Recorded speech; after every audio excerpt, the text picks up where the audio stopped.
Hello, my name is Thomas Schuttenhelm, and I am the Artistic Director at Network for New Music.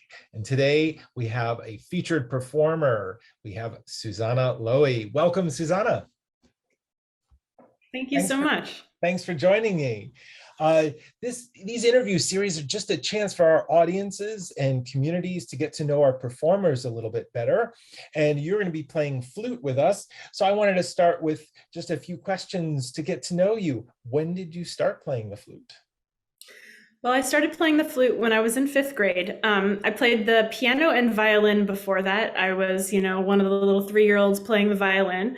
And as we all know about the Suzuki method of learning, it's very parent intensive. And I don't really remember much, but it's from family lore. The practice sessions were difficult. And at one point I threw the violin.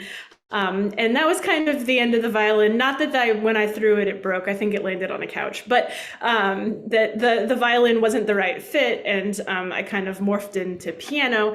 And then when I was in fifth grade, it was band, choir, or visual art, and I wasn't going to sing, and I have some really pretty big blocks about visual art, and so I was going to choose a band instrument. And my mom is a professional flute player.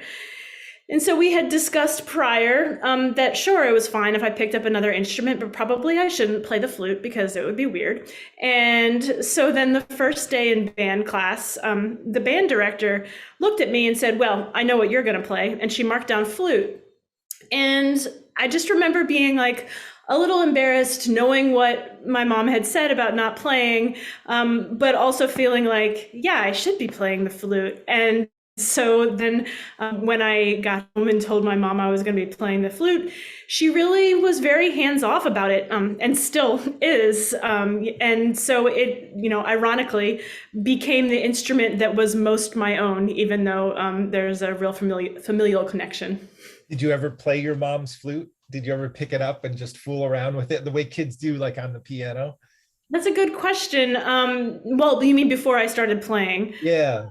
No, student flutes are pretty, you have a really different setup than professional flutes with the open and closed holes. And so I don't remember doing that in any case. So tell us, like you said you started in fifth grade, then how did you become a professional musician? Could you take us along that path? Sure.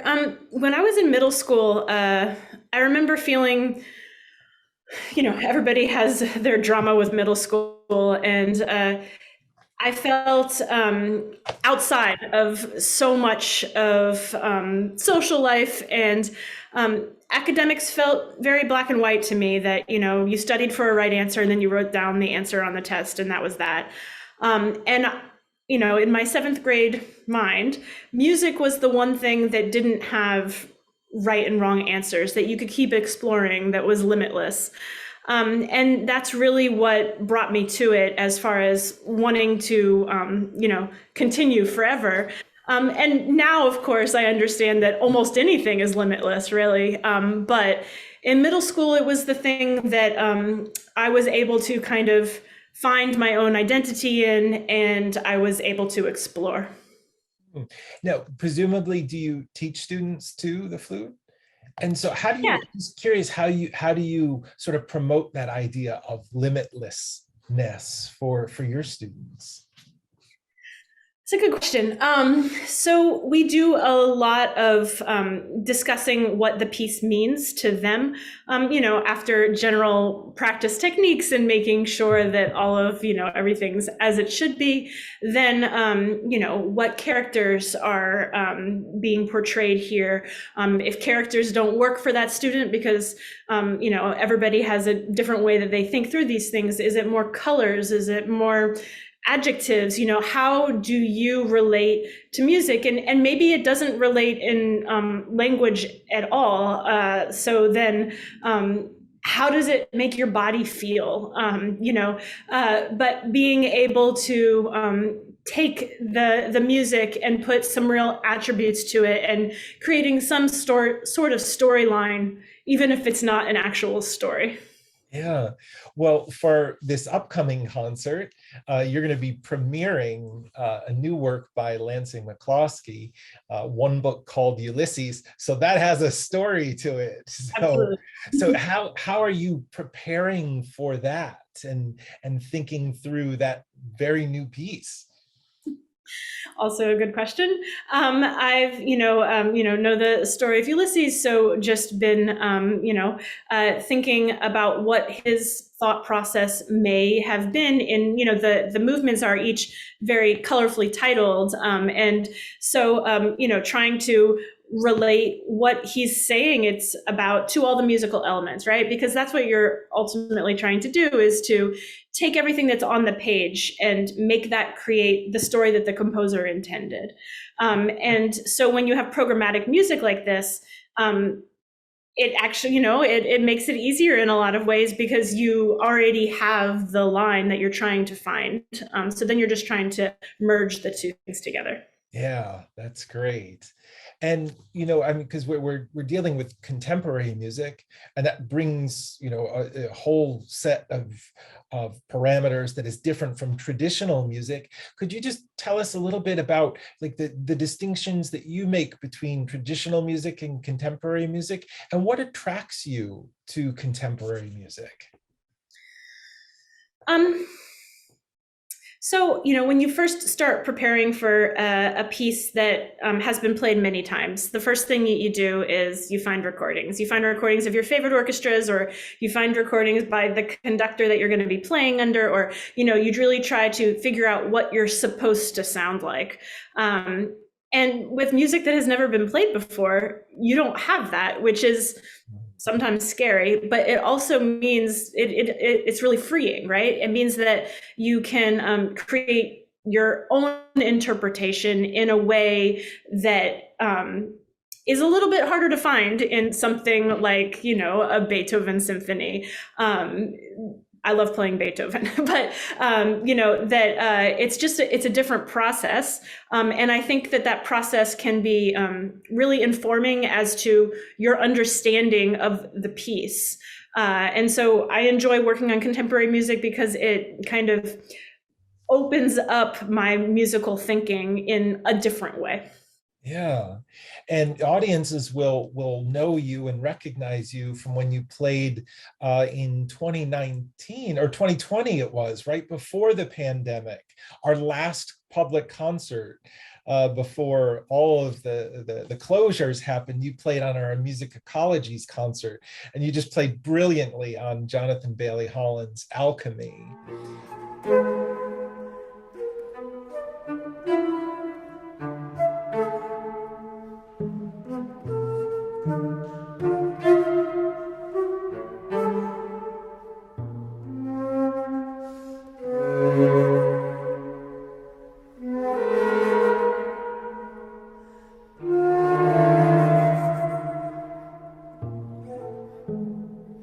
And at that time, you were pregnant with your first child. And since we've just come out of Mother's Day, I want to ask, what did you do for Mother's Day?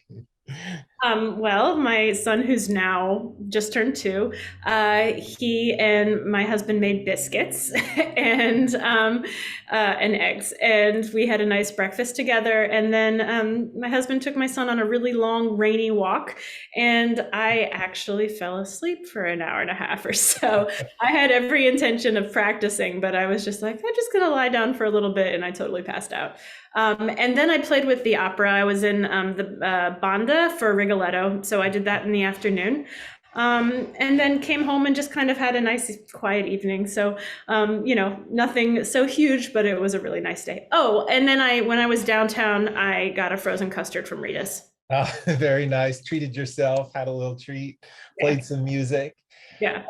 My other interest is I really enjoy tennis, and someone that I really admire is Serena Williams. And she spoke a lot about, how motherhood changed her and her approaches towards tennis. And I just wanted to ask you, what has motherhood changed for you and your approach to music? So, motherhood and the pandemic for me were completely intertwined. Hmm. Um, and I had Asher April 19th of 2020. It was at a point when you couldn't even go into a hospital the normal way because there were, tents set up everywhere.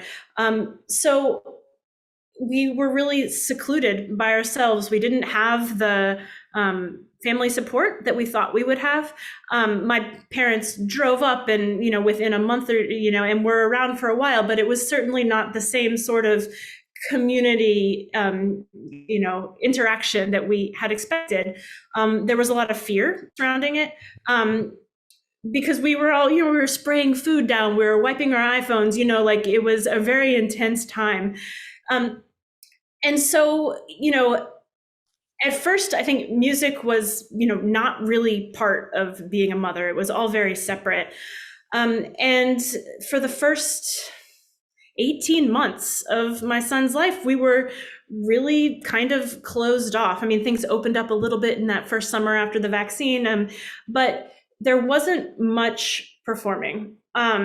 And the performing that I was doing was all virtual. I did a lot of teaching at that point, and I did a lot of workshops on, all of the other things that my life consists of. So I was still busy, but the music stress, the emphasis of what performances come up next, what performances might come up next, do I need to check my email, all the pressures surrounding being a freelancer, that was all gone. And I have to say, I really appreciated it. I appreciated not feeling this kind of high intensity surrounding my personal success based on whether I was getting hired for external things. And it put me in a much calmer spot as a mother, as a musician, as a person.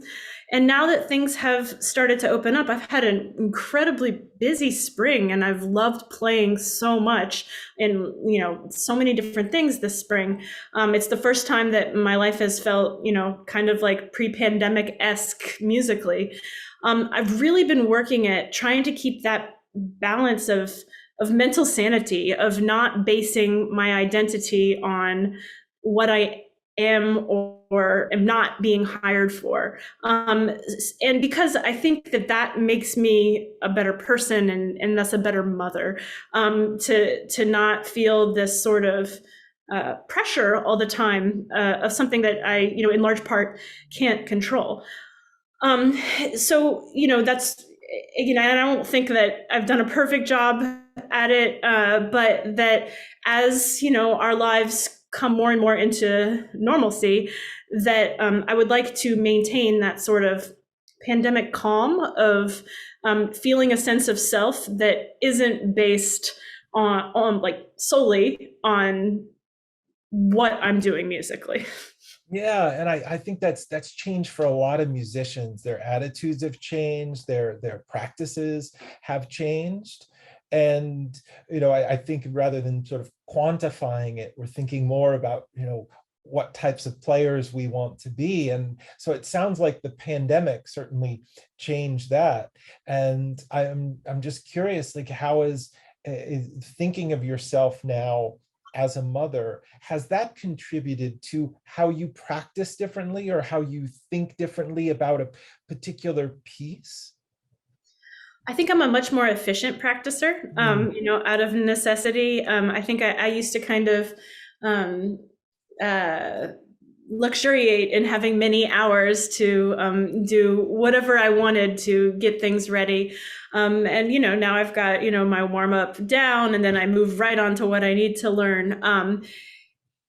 And it's changed my hours. I do a lot of listening and stuff later in the evening, where when I have the time. So it's made me perhaps a more regimented preparer, and I think it's good. Not that what I was doing before was necessarily wasting time, because you're always working towards something, right? But that it's enabled me to have more room in my life for other things, such as motherhood. Now, does Asher enjoy the flute? Does he enjoy listening to you play? Yeah, he does. We have some videos and pictures from when he first heard, and his eyes get really wide and, says, Mama flute. And when I'm dressed in black, he says, Mama work, bye bye, So yeah, he definitely is aware and enjoys it. We haven't brought him to a concert.